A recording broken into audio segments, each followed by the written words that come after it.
محافظ کی next episode میں دیکھنے والے ہیں کہ زوار جو ہوتا ہے اسے تو گولی لگ جاتی ہے اور نواب درانی کے لوگ ہی زوار کو گولی مارتے ہیں۔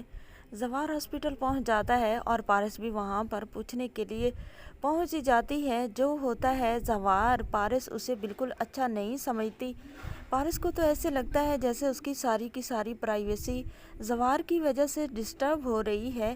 اس وجہ سے پارس بالکل بھی زوار کو اچھا نہیں سمجھتی اور نواب درانی کے لوگ جو ہوتے ہیں وہ زوار کو گولی مار کر پارس کا دل بھی ٹھنڈا کر دیتے ہیں۔ پارس وہاں پر پوچھنے تو پہنچ جاتی ہے لیکن دل ہی دل میں پارس دعا کر رہی ہوتی ہے کہ اس کو ایک گولی کیوں لگی ہے، 2-4 گولیاں سینے میں ہی چل جاتی تاکہ میری جان اسے چھوٹ جاتی۔ یہ کیا باڈی گارڈ میرے سر پر لا کر بٹھا دیا گیا ہے۔ حالانکہ پارس جانتی نہیں ہے کہ اس کے لیے کتنا زیادہ محافظ بنا ہوا ہے زوار۔ اگر محافظ نہ ہوتا تو پارس کی لاش گھر میں آتی۔ زوار جو ہوتا ہے جیسے ہی پارس اسے کہتی ہے کہ اسے اپنی ماں کی قبر پر جانا ہے تو زوار اسے ماں کی قبر پر لے کر جاتا ہے۔ زوار جیسے ہی گاڑی میں بیٹھنے لگتا ہے پارس جو ہے وہ تو زوار کو ستانے پر لگی ہوئی ہے۔ زوار سے کہتی ہے کہ زوار اپنے جوتے گاڑی کے سٹینڈ پر رکھتی ہے اور کہتی ہے پاؤں رکھ کر کہ زوار وقت میرے جوتے بہت گندے ہو چکے ہیں، اگر تم میرے جوتے صاف کر دو تو بہت ہی اچھا ہوگا۔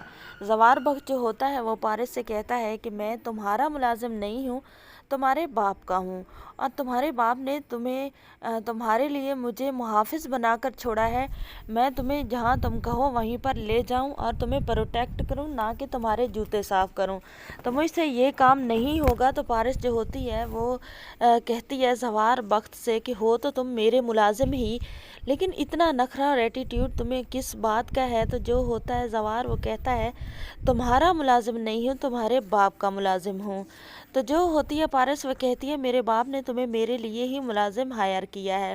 اب زوار وقت کہتا ہے کہ جی ہاں تمہارے لیے ہی کیا ہے، لیکن تمہارے جوتے صاف کرنے کے لیے بیزاد شاہ نے مجھے کبھی بھی نہیں کہا تھا۔ اگر یقین نہیں ہے تو میں جا کر ابھی پوچھ لیتا ہوں، اگر انہوں نے کہا تمہارے جوتے صاف کرنے ہیں تو کر دوں گا۔ اب تو پارس ڈر ہی جاتی ہے اور اسے کہتی ہے کہ اچھا چلو زیادہ زبان نہ کھولو۔ اب جیسے ہی زوار گاڑی میں بیٹھتا ہے اور گاڑی چلاتا ہے تو وہ پارس سے کہتا ہے کہ مجھے بھی تمہارے ساتھ گھومنا پھرنا اچھا تو لگتا ہے، کیونکہ تمہارے بہانے سے میری آؤٹنگ بھی ہو جاتی ہے اور میرے کام بھی ہو جاتے ہیں۔